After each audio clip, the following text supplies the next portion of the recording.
Hello, and welcome to Sitta's Baked Goods. Today we're going to be doing part 2 of my mom's retirement party.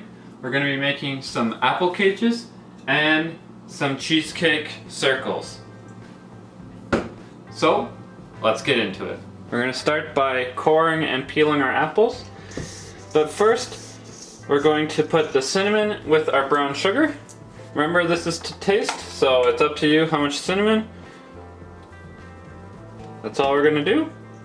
And then just mix it up.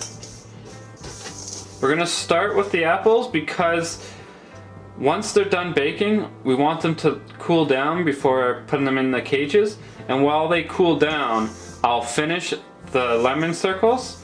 And once all that's done, that's plenty enough time for them to cool down, and I can bake them in the cages right afterwards. So, the sugar's ready to go. All I have to do is core and peel. Make sure to toss it in the sugar right away so that your apples don't brown too much. Obviously, apples don't puff up or anything, so you don't have to worry about them touching or anything like that. So you can put all 12 close together. Make sure you put all the sugar on afterwards so that you get all the flavor. So now I have all this extra sugar. These ones look a bit less.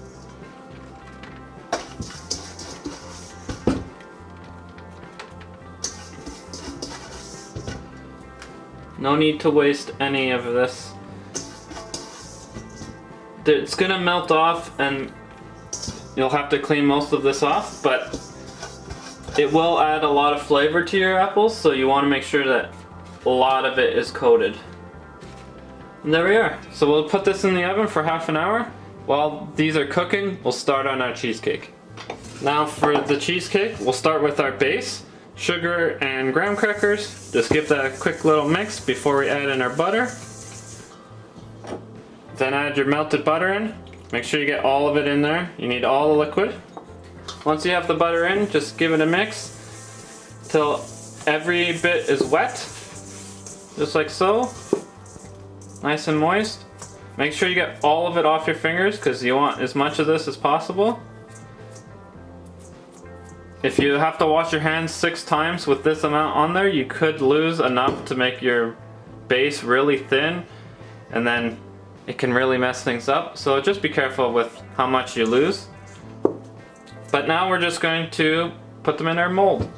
We're going to just start with 1 spoonful and come back to each one afterwards. Make sure each spoonful is about the same, so you're not filling one more than the other. I'm still trying to find something that will scoop perfectly, because that's what I'll want for the bakery so that no one messes up.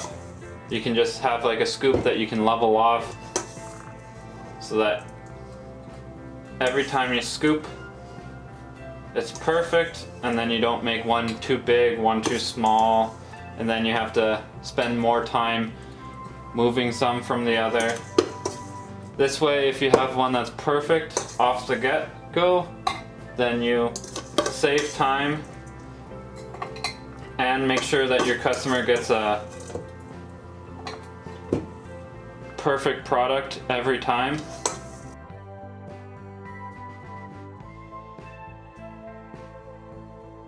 Now just look at which ones have the least amount and add to those ones.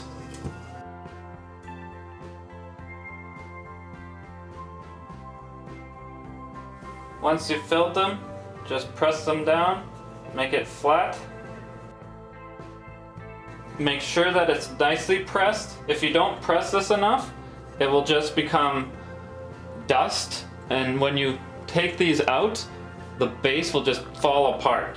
So make sure that when you press down on this, you're giving it a good press so that it's nice and compact and will come out perfectly. The other thing I'm thinking about getting is all these little circle discs that I have in here. I might just get something that can either glue or weld or just melt to, so that I can just do presses, and that will make it level, easier, and quicker. But again, just like with my scoop, still working on that, but I have plenty of time before the bakery opens up. The apples are about to come out. It's very close to the same temperature. It's 350 for the apples and 325 for the bottoms. So I'm gonna put the bottoms in, but instead of putting them in for 10 minutes, I'm gonna just put it down to 8 minutes. I'll check at 8 minutes, and then if I want, I'll go an extra minute. That will save me some time, and then I can start working on the filling for the cheesecake. So let's put these in the oven and start on the cheesecake filling. I'm gonna start by putting sugar and cream cheese together, mix until it's smooth. Then I'll add my cream, eggs, vanilla, and salt, which is all in here. Then lemon juice, and then flour. So let's start mixing on low till it's nice and smooth, and we'll continue on. Now that it's nice and smooth, I'll add in my egg cream mixture. Make sure that you scrape it down as you go. And obviously keep this on to the side so that you can always be scraping. When this is semi-mixed in, we'll add in our lemon juice. And then when we're ready to go to pour it into our bottoms, I'll add in the flour. Now that the bottoms are out of the oven, I'll add in the flour and give this a small little mix. Don't over mix this. Once you've mixed this fully, you can just scoop it in. Lucky for me, I do have a scoop that fills it perfectly,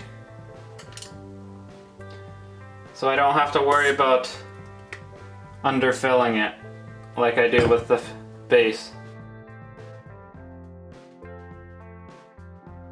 All ready to go. One last thing, give it a little smack so that it levels itself out and gets rid of any air pockets. Any air pockets could bubble up and ruin the look of it, so just give it a bit of a tap. Now let's put them in the oven. Here's how they look coming out of the oven. No browning, perfect timing. There's two ways you can get these out nicely. One is the simple way where you spray it and you can take it out almost immediately, other than it's hot so you'll hurt yourself.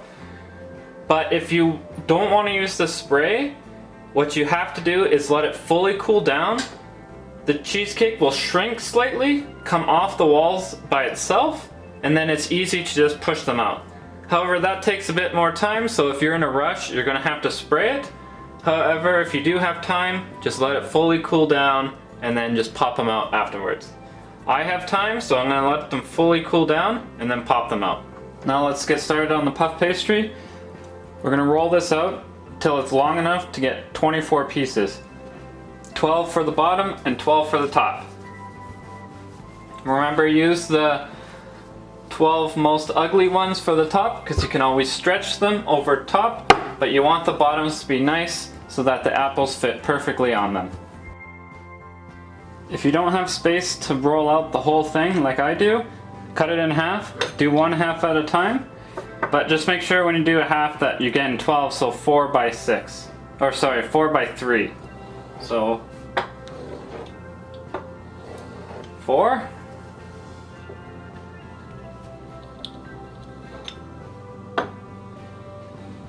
By 3. Make sure to keep these uglier ones for the tops. Makes it easier to get those ones good. And then you can figure out which one of these is best for the bottoms. So we're going to do the same thing with the other half, so we get 24. Next we're going to roll out our tops and cut a design in it. Make sure with your puff pastry that you have different designs for different ones so you can tell the difference, because some of them you won't be able to look inside when you cut them as well. Like for example, the apricot and the pear could look very similar if you don't cut big holes.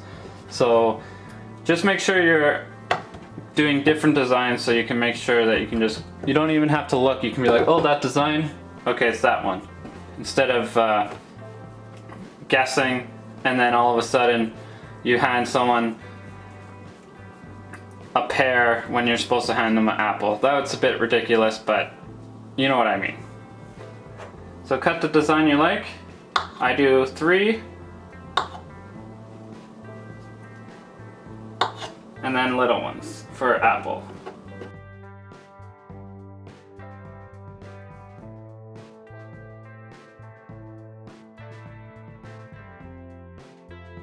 Make sure to try and make them as square as possible. As you saw with that last one, it was a bit harder to cut and it's gonna look a lot worse than the other ones.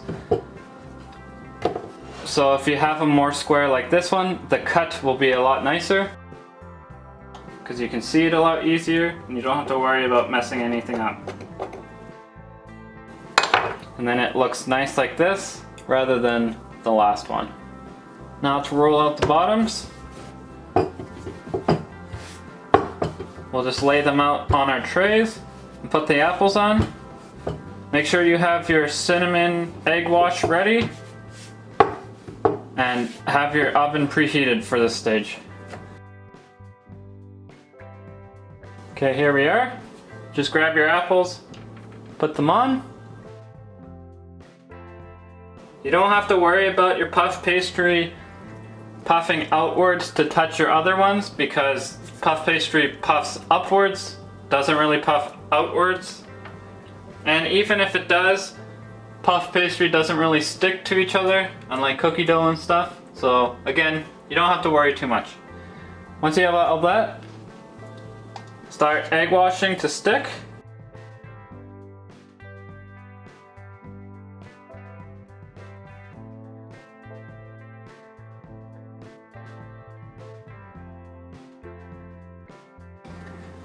Once you have all that done, you can now stretch your dough over top. Square it off as best you can so it gets a nice looking shape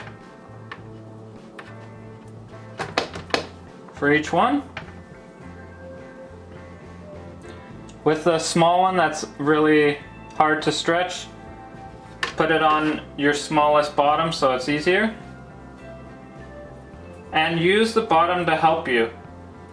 So if you can't stretch this one too much, use the bottom to stretch with you.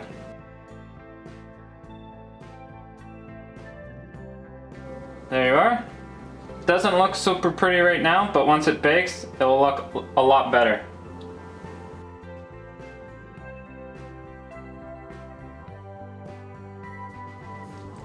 Then finally, do your last egg wash and put it in the oven. Once these come out of the oven and are fully cooled down, I will drizzle some caramel sauce all over them, just to finish them off. I've already pre-made the caramel sauce, so if you want to see how to make it, watch the other apple cage recipes and it will show you. If you don't want to make your own caramel, because it is semi-difficult and you can mess it up, you can just buy some from the store, but they don't taste as good, so I recommend making your own.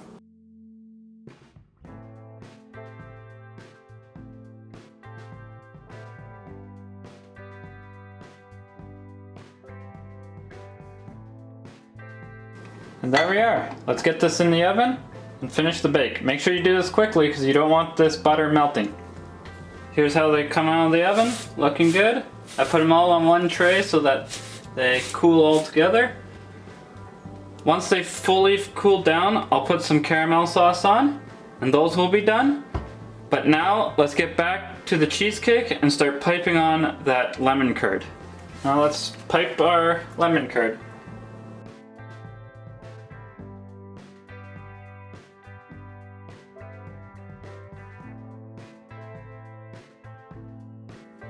Once it's fully cooled down, you can just separate them slightly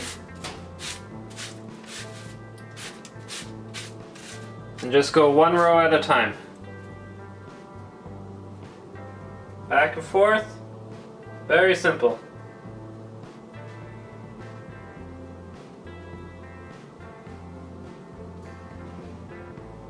Switch directions and come back.